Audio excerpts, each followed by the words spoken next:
BBOR Black Box Online Radio, coming to you from West Virginia at heart and from around the globe. And hello everybody, today is Monday, another Zodiac Monday. Welcome to the show. How's everybody doing?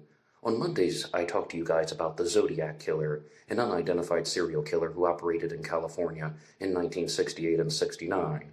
Whatever happened before or after that is still part of the mystery. And you guys know the drill. You can hit the like button if you want, subscribe if you haven't, and drop something down below if you have something to say about the Zodiac. For larger things, you can send them to me at blackboxonlineradio@aol.com. And I am your host, Box Ned. Now, mostly, Zodiac Monday comes to you in the form of the Zodiac Killer News Report. And a lot of people ask me, how do you find regular content to discuss about the Zodiac? And for the first time, I have to completely confess that you guys beat me. You people of the Zodiac research community have beaten me. The Zodiac Killer books are coming out faster than I can read them. So in this episode, I'm going to be talking about some previews for new Zodiac books that are on the horizon, as well as some that are in my library that will be worked into future episodes of Zodiac Monday. But I would like to pick up with a story that I've been discussing on some recent Zodiac Killer news reports, and it pertains to a dispute among Zodiac researchers, particularly Vincent McConnell of the New Cokes 2024 channel, and Jeff Thornton and Melissa Rose Tappa of the Facebook group Zodiac Killer and Me and ZodiacKillerBomb.com. Now, if you have not been following along with Zodiac Monday, I want to provide some background information. Jeff and Melissa are a husband and wife research team, and they believe that the Zodiac was Jeff's biological grandfather, Loring Dale Hill. He was a naval aviation mechanic, and he was also a helicopter pilot, and all of these findings have been challenged heavily by Vincent McConnell, and not only that, he has accused them of scamming and fraudulent behavior, and also grifting, i.e. doing this for profit. And last week, I responded to some of the comments that Vincent had made very publicly, and he has done this on his channel, New Cokes 2024. He has released multiple videos, or live streams rather, trying to either debunk their findings or to provide strong challenges to them, and they're under the titles of Loring Dale Hill was not the Zodiac. So I decided to give Jeff and Melissa an opportunity to provide their own statement for Black Box Online Radio Zodiac Monday, to see if they want to respond to these challenges of being scammers or frauds, as well as doing this for profit in the name of fairness. And Melissa Rose Tappa has written out this statement that says, for those who are not in our Zodiac Killer and Me Facebook group, more importantly, here is our statement. The Zodiac Killer research community should be encouraged to step outside the consensus, because for 57 years the case has remained unsolved by the confines of consensus rule. It is sadly evident that an overhaul from within is needed to capture the freedom necessary to follow the evidence where it takes us, without the lies of mob mentality trying to stop us. We lean on outside experts in naval operations and others in the Zodiac case knowledge who have publicly shared their case research, blogs, and podcasts for the last several years. We have never brought forth a suspect that was not first carefully vetted through our research of his life, but also considered to fit the demographic of what other researchers should have shared as a profile for the Zodiac Killer. The fact of the matter is that we began questioning the perceived physical evidence that Vincent McConnell attributes to another Zodiac Killer suspect, Arthur Lee Allen, and he did not like that.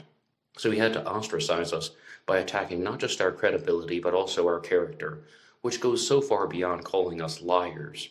Vincent refuses to entertain any concept that is above his head, thought-provoking statements that are not regurgitating talking points that have circulated the sleuth community for the last decade. People would have to check their brains at the door to believe his audacious and erroneous claims about us in the Zodiac case.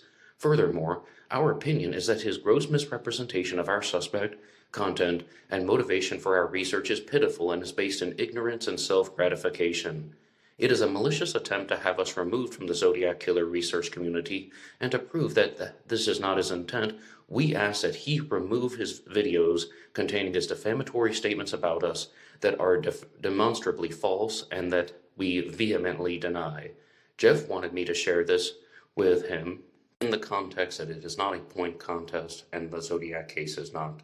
and that he never entered Loring as the Zodiac Killer in conversation, nor did AI ever state that Loring Dale Hill was the Zodiac Killer in a response.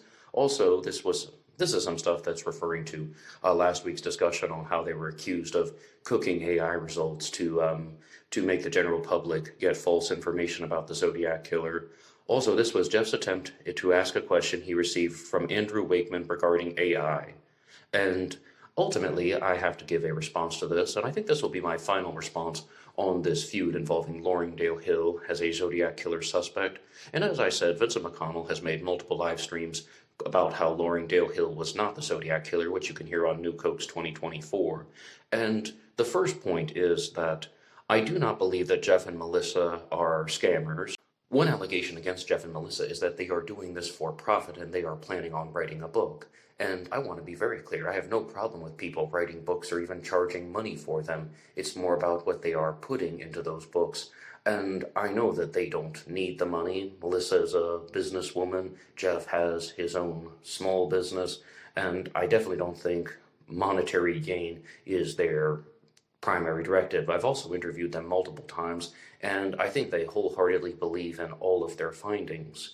Now, there are also comments made on Vincent's live streams that I will respond to in a different way that stem so far outside of this post that was written by Melissa, again in the name of fairness, giving her a chance to respond, but he talked about some things such as he accused them of misrepresenting a solution to the Z32 cipher, and I've been talking about that one a lot on Zodiac Monday. The Zodiac Killer's final confirmed cipher was the Z32, which talks about the possible location of a bomb.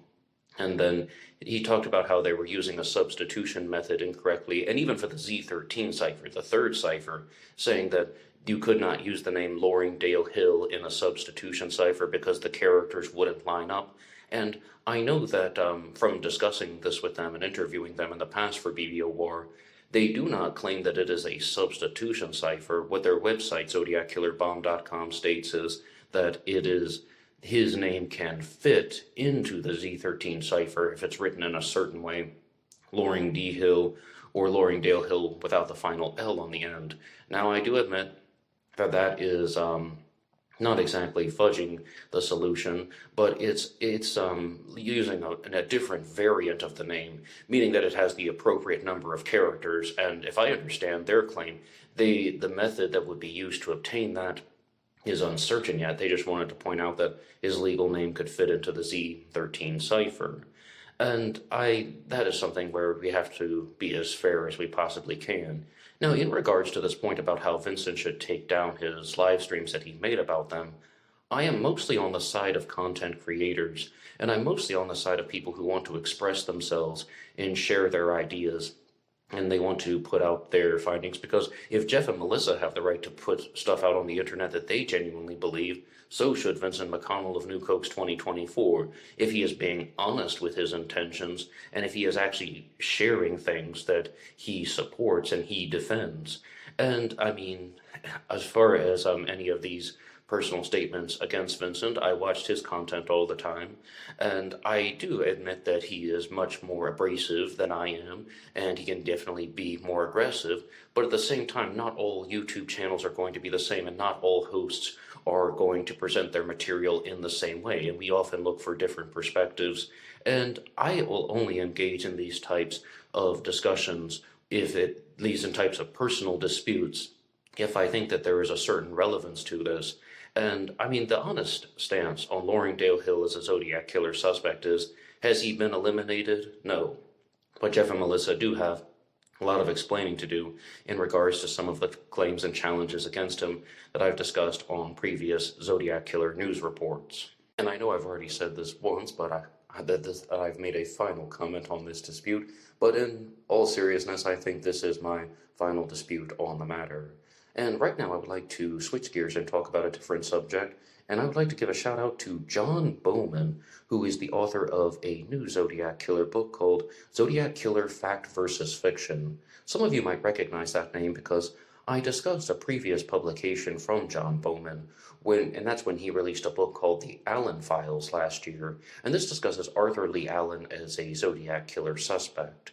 But it's not necessarily a traditional book, it's just a compilation of primary source documents. For example, Arthur Lee Allen's military records were arranged and laid out in the book, The Allen Files. It literally is the Allen Files, but John Bowman is the person who challenged the commonly held belief that Arthur Lee Allen, the prime suspect in the Zodiac Killer mystery, received a dishonorable discharge from the Navy, when according to the documents, he actually received an honorable discharge. And one more time, his new book is called Zodiac Killer, Fact versus Fiction, and I'm going to be going through this one over the course of the next 7 days. And this is one where if you do choose to get the free preview from Kindle, you're not going to get an enormous amount of access to the book, and the full copy is only about 44 pages long. But there are some points that can be discussed here in this preview from the book Zodiac Killer, Fact versus Fiction. One claim that I thought was very, very odd to use to begin the discussion is that the Zodiac Killer was a woman, and the response from John Bowman is that the Zodiac Killer was a man. And I do think that's a very weird thing to use as the beginning statement in a book.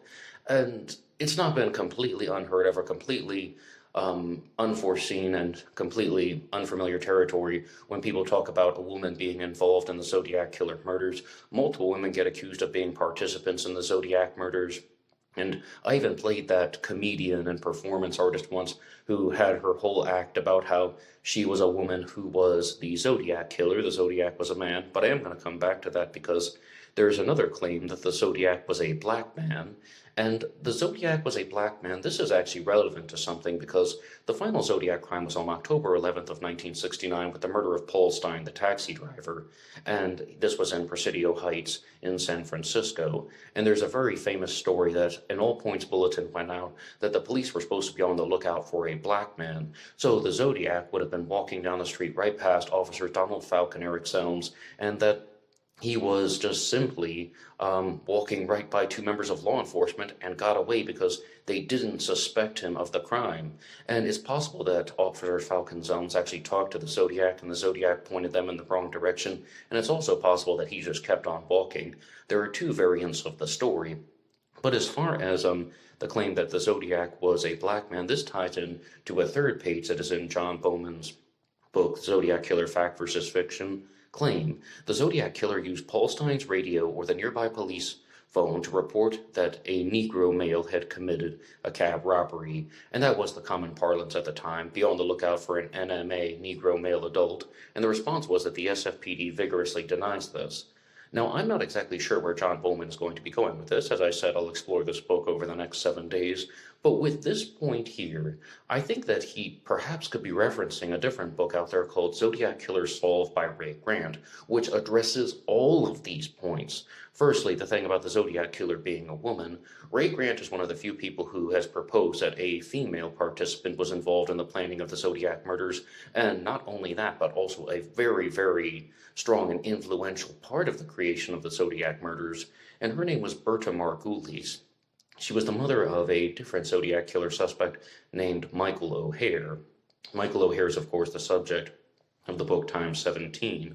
But if you do read Ray Grant's book, Zodiac Killer Solved, he will talk about how there was this possibility, this theory, this idea that there were two people in Paul Stine's taxi, and one of them could have actually been Berta Margulies, and the other one is the Zodiac Killer, and that she exits the taxi at Washington and Maple, and then the taxi continues on to Washington and Cherry Street, and the female participant exits the taxi, and that's the person who makes this phone call about how there's this suspicious Negro male adult in the area, so that this was all done by design. And I'm really quite curious to see where John Bowman is going to be going with this in his book. And one more time, if you're curious as well, you can find it on Amazon under the name Zodiac Killer, Fact versus Fiction. And I kid thee not, there really are only about 4 pages that are available in the Kindle free preview, and I've already shared almost everything word for word, even though I didn't read off the pages in all of them. I'm just kind of reiterating the statements that he has made so far. And some of you got tuned into a recent book discussion that I did on Zodiac Letters, Edward Wayne Edwards by Jason Hughes. And you can hear that here on this channel.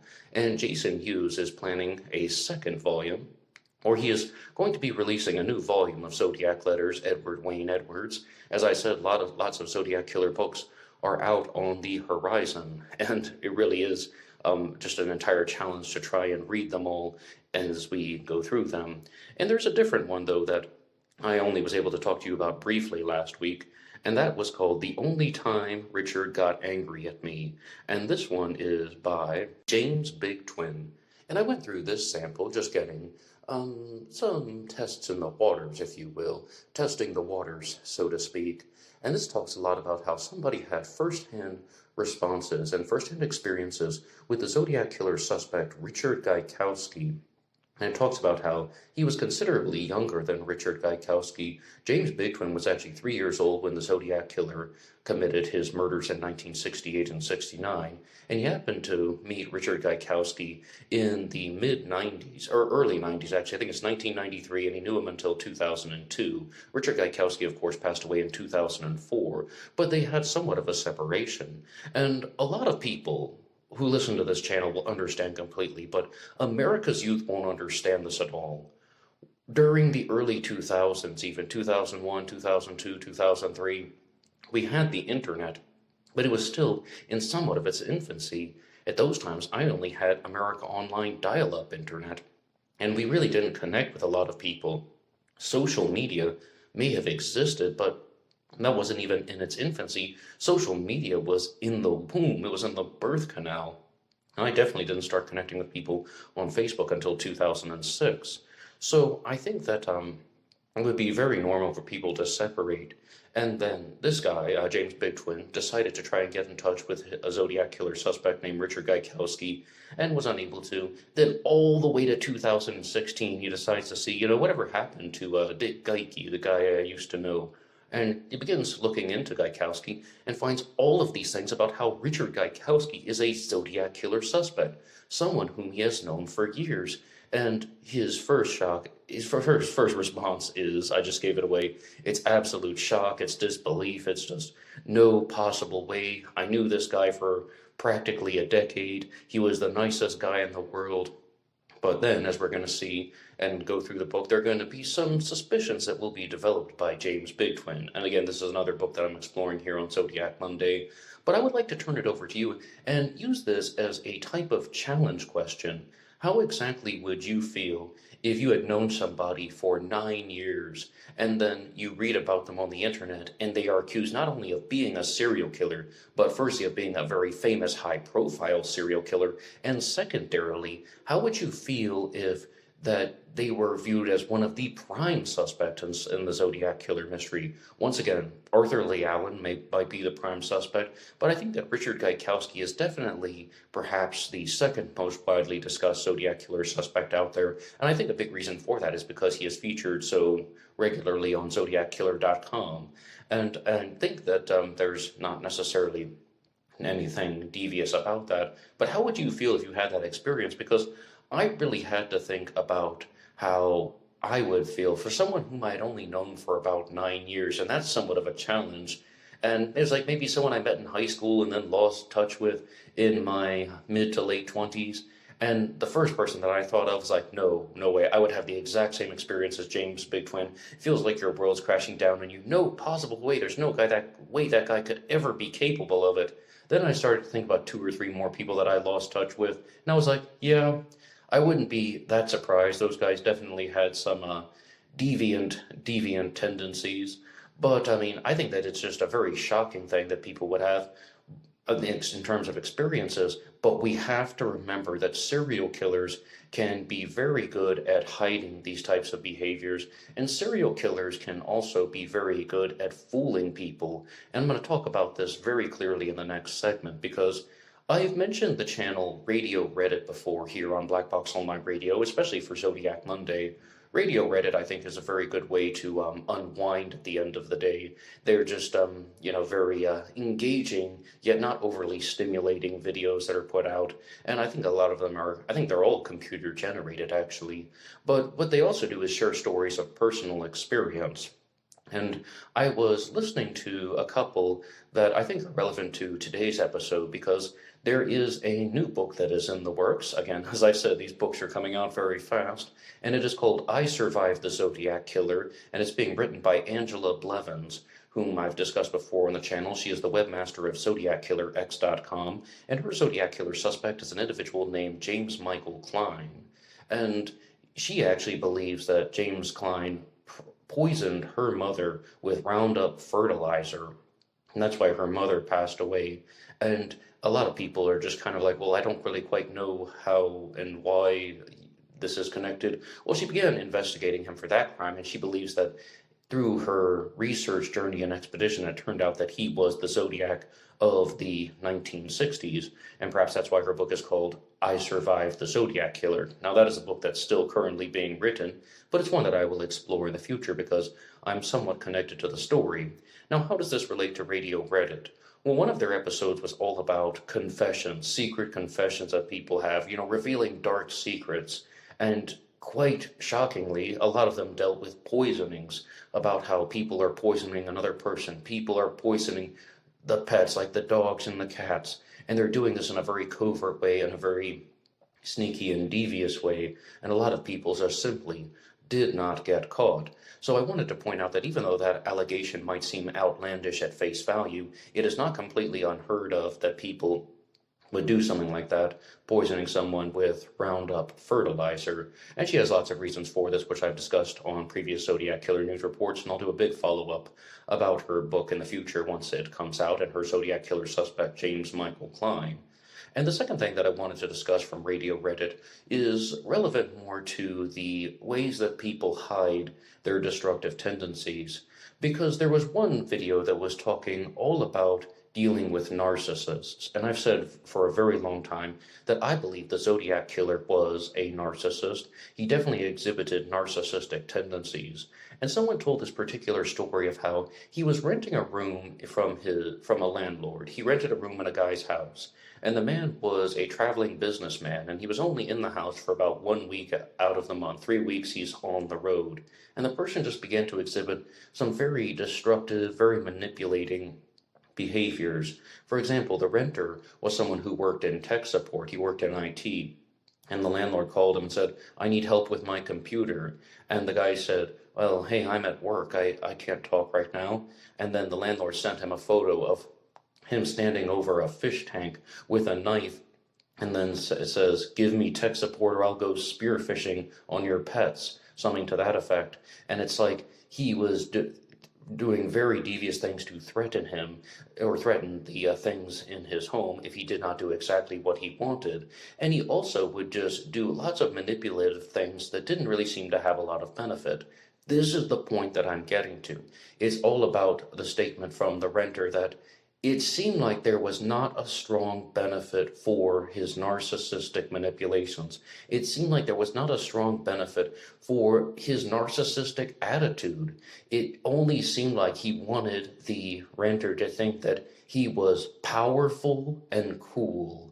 And anytime I hear these types of statements, I bring it back to the Zodiac Killer, because the Zodiac is someone who was really trying to do that as well. The Zodiac Killer is trying to create this image of terror in the San Francisco Bay Area, but it all comes back to power. It all comes back to how somebody wants to act like they are superior to other people, and it's all coming back to how he's trying to create this image where he's showing that he has the capabilities to inflict very destructive forces on the San Francisco Bay Area. That's being powerful. He is trying to create this persona that's based on some type of bizarre mythology about trying to collect slaves for the afterlife, being reborn in paradise, and those whom he has killed will be his slaves. He's trying to get people to think that he is cool, and there's not a real benefit. If anything, for the Zodiac Killer, it's the exact opposite. It's a detriment, not a benefit, because the Zodiac was inserting all types of evidence that could have had him convicted. And it's not only the letters and the ciphers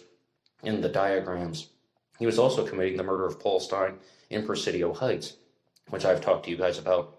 And that is one where he was taking an enormous amount of risks. He was doing so many things that were really, really leaning toward him being captured, more so than the other crimes. Even though he may have left gloves behind in the cars, he may have left fingerprints behind in the cars, let alone that the Zodiac was actually witnessed walking away from the taxi, and there's no doubt about it, that was the Zodiac. Of course, there's a composite sketch after the Lake Berryessa stabbing, but we aren't completely sure if that was the Zodiac. Excuse me. The composite sketch was drawn after the Lake Berryessa stabbing, but of course, the voyeur, the person with the dark hair that's parted on the side, that person was witnessed before the Lake Berryessa stabbing, the Lake Berryessa voyeur sketch. So the Zodiac is definitely trying to do this. He wants people to think that he is powerful and cool without any strong or major benefit to him. And I've said that for the very first time. Like the very first time I heard about the Zodiac Killer, I thought he chose the name The Zodiac. Again, it's not Zodiac Killer. He calls himself Zodiac. This is the Zodiac speaking. And that is to show that he is just trying to choose the word because he thought it was cool. That was my immediate response. He thought it was a cool sounding word. And I know I was like 9 years old when I heard about the Zodiac Killer for the first time. And now that I'm in my mid-30s, I completely admit that there could be different reasons why he chose the word Zodiac.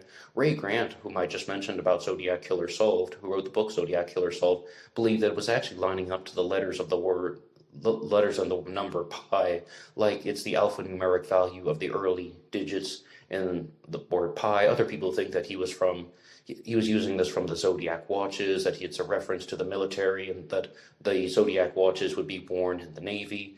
But, you know, he didn't decide to be called the Timex Killer. Timex is another brand of watches. Or how about the Swiss Watch Killer? Both of those names would sound incredibly dorky. I think there must be some amount of credibility to this claim that the Zodiac just wants you to think that he is powerful and cool. But if you'd like to challenge me on any of these statements about narcissism, you can put them in the comment section down below. I really would be curious what you guys would think about this, or even on the fact about how people can do very heinous things like poisoning when they're expecting that they will not get caught. And at this time, I would like to get to your supporter shoutouts. Anyone can support the channel at buymeacoffee.com, buymeacoffee.com/blackboxned88, and that allows you to make a donation or contribution to help support the show. And anyone who makes a donation will get a shout out on Zodiac Monday. And you can also use the super thanks and super chats here on YouTube. And the first one comes to us from Batman66. Batman66, thank you so much for your regular and consistent support. And Batman66 has also been helping out with the research process for the show, and there will be a return to something that he helped out with a lot in the past, and that would be the YouTube Shorts. This is now the month of February, but in the month of March, Black Box Online Radio is going to be getting a lot bigger. There will be a return to the YouTube Shorts that will come out Monday through Friday here on BBOWAR, so please feel free to hit the subscribe button once again. And the next one comes to us from River Prawn Pottery. River Prawn Pottery, thank you so much for your regular and consistent support, and I do greatly appreciate everything.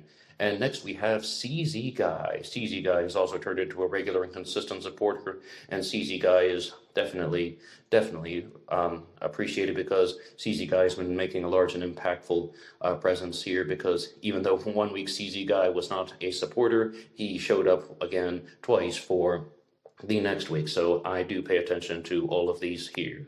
And the next supporter shout out comes to us from Meg, who left this actually in the form of a super chat on the most recent Jack the Ripper live stream that came out on Thursday.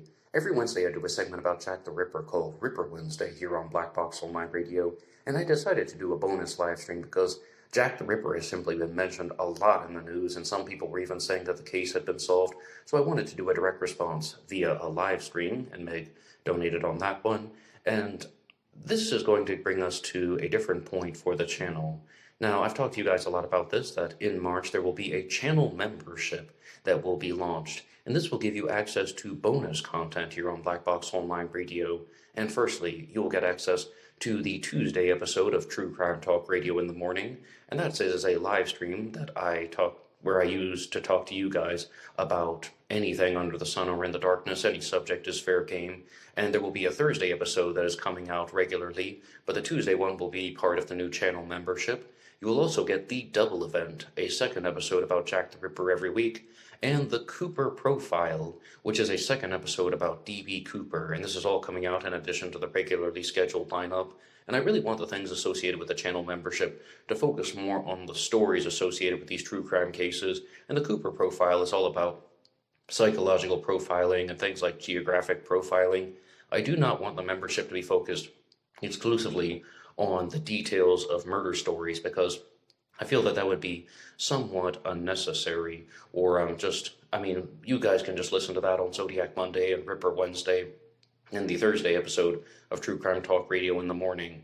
And again, one thing that will not be included in the membership that everybody will get a chance to listen to is the new weekend segment on JonBenet Ramsey, which will most likely be coming out on Saturdays here on this channel. And I'm going to do one special bonus episode in March about the serial killer Dennis Nielsen, but that will be just a one-off, and then I will launch the regular series about JonBenet Ramsey, going through lots of unsolved mysteries here on Black Box Online Radio, as well as dealing with things like criminal psychology and, as I said, just different forms of literature. And that'll be mostly something for the Jack the Ripper case, because Jack the Ripper is such a big literary figure, even outside the true crime events. And to do this, you can just join the channel membership that has been made available down below. You hit that join button, and you will get access to the bonus content starting in March. And this is actually going to be the final episode of Zodiac Monday for the month of February. So I really thank you for your patience, and I do mean that. Can I just say this? I know I do supporter shoutouts, but I do mean that. Thank you to everyone for your patience with the weird scheduling and my weird personal issues that have been going on over the last 3 months.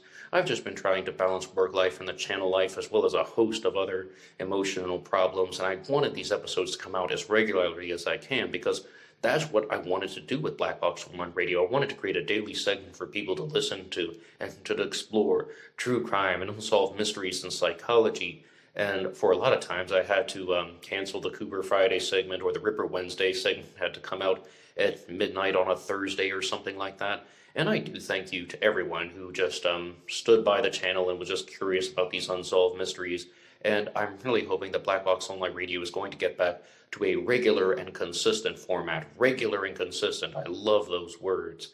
Thanks to everyone who has just listened to the channel and been a subscriber. You're all amazing. And the next thing I would like to do to conclude the episode is I want to look at the Time Life Collective and their set of articles about the Zodiac Killer, because I've talked to you guys about this book on the channel in the past. It's actually a series of articles that have been put into a book called The Time Life Collective about unsolved mysteries.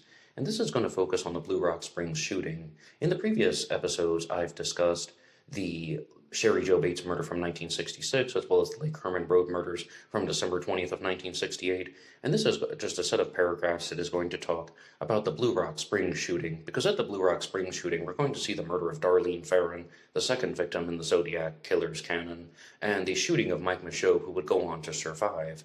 And this is perhaps the first time that the Zodiac Killer ever left a survivor. If you're going to look at the canonical crimes, if you're going to be looking at other crimes outside of the 5 people who were murdered in 1968 and 69, maybe you would have a different set of viewpoints.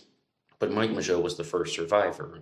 Once again from the Time Life Collective, page 13. At 8:25 a.m., Mike Michaud was wheeled into surgery for repairs to his jaw, left leg, and right arm. He would make a full recovery and eventually go to live with his mother in Los Angeles. Michaud would add nothing further to the investigation. The police thoroughly checked out all of the possible jealousy and revenge motives. Dean Ferrin, Darlene Ferrin's husband, was an immediate suspect. However, he had been in the company of co-workers at the time of the murder, and in any case he had consistently excused his wife's dates as something that she had to do to get out of her system. Detectives tracked down a bartender who had persisted in pursuing Darlene Ferrin, and even though she had disliked him, he had been at home with his new wife at the time of the murder.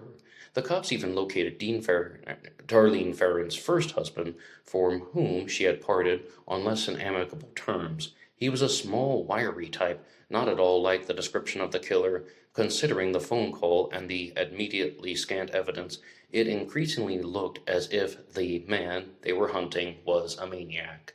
And there are so many things that I can respond to just in those 2 paragraphs from the Time Life Collective, because number one, they're saying that Mike Michaud didn't provide anything to the investigation. I don't think that that's true at all. I mean, Mike Mageau provided the first physical description that we have of the Zodiac Killer, saying that he was approximately 5 feet 8 inches tall, 195 to 200 pounds, beefy but not overly fat.